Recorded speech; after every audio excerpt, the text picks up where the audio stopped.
quicker you find out who took those photographs, the better for you. Don't try any tricks, and don't write any letters. If you do, imprisonment, deportation, Gestapo.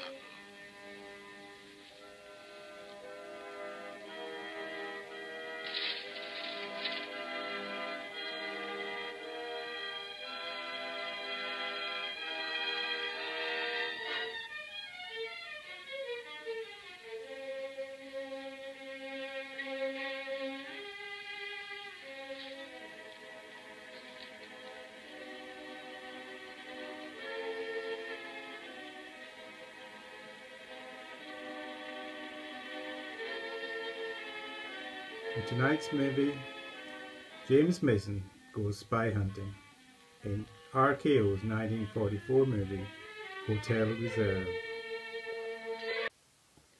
Hotel Reserve is a 1944 spy film from RKO Pictures, based on the novel Epitaph for a Spy by Eric Ambler.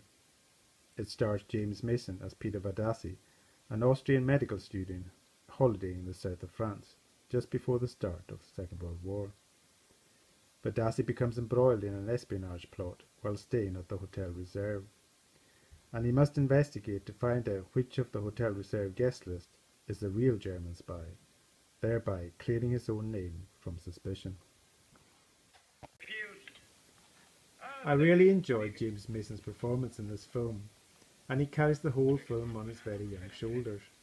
His portrayal of Badassi as a calmly paranoid innocent caught up in a web of deceit is wonderful to watch, and he is sheer class whenever he is on screen.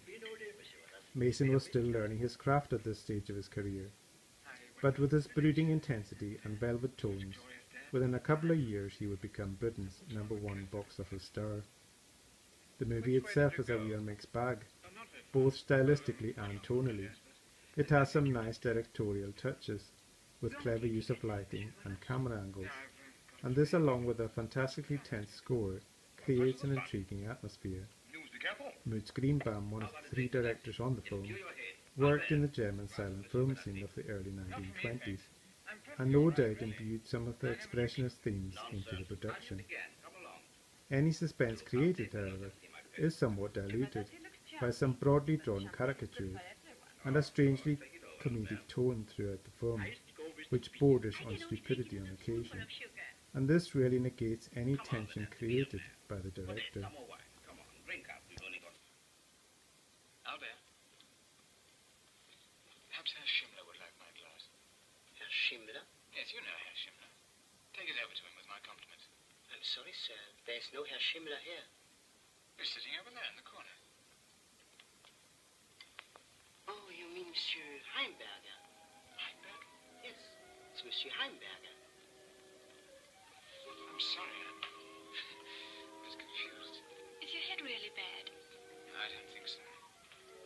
I'm perfectly all right. Are you sure? Perhaps I do feel a bit queer.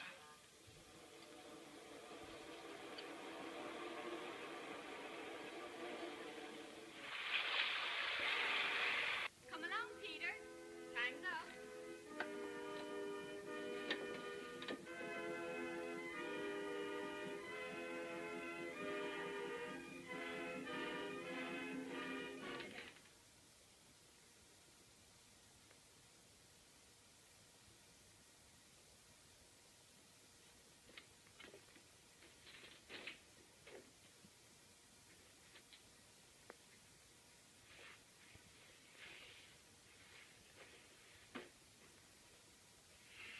Don't move. I'll get a doctor.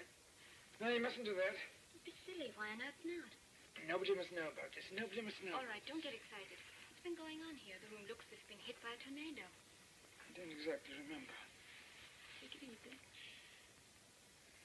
I suppose I must have fainted. You don't have fits, do you?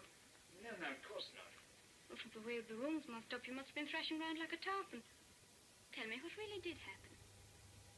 Nothing. It's my sunstroke. I must have fainted. You must have fainted, I see. First you were delirious and chewed up everything except the carpet. Then you fainted. You were perfectly all right when I left you just now. I know. It sounds a ridiculous explanation. It is a ridiculous explanation. Why not come clean and tell me all about it? I can't. Not...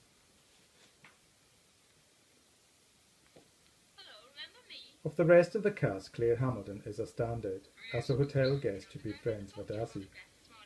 She is all charm and innocence in her only screen appearance, and shows some real star potential.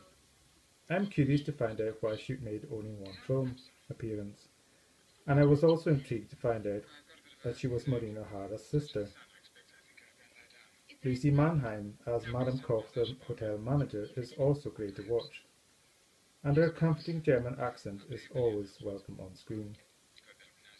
She famously played another spy, the doomed Annabelle Smith, to great effect in Hitchcock's classic The 39 Steps. Herbert Lom also co-stars, and he is always great value for money on screen, even if his character is a little cliched in this movie. So Hotel Reserve is a mildly diverting affair. It had a lot of potential, but didn't really follow through on its promise. This is echoed in the rooftop showdown finale, which ends up being a rather anticlimactic conclusion. With a better script and well-written characters, it could have been a much better film. But Mason's great screen presence keeps you interested to the end, even if the plot has long since run its course. I give Hotel Reserve 2.5 spy cameras out of 5.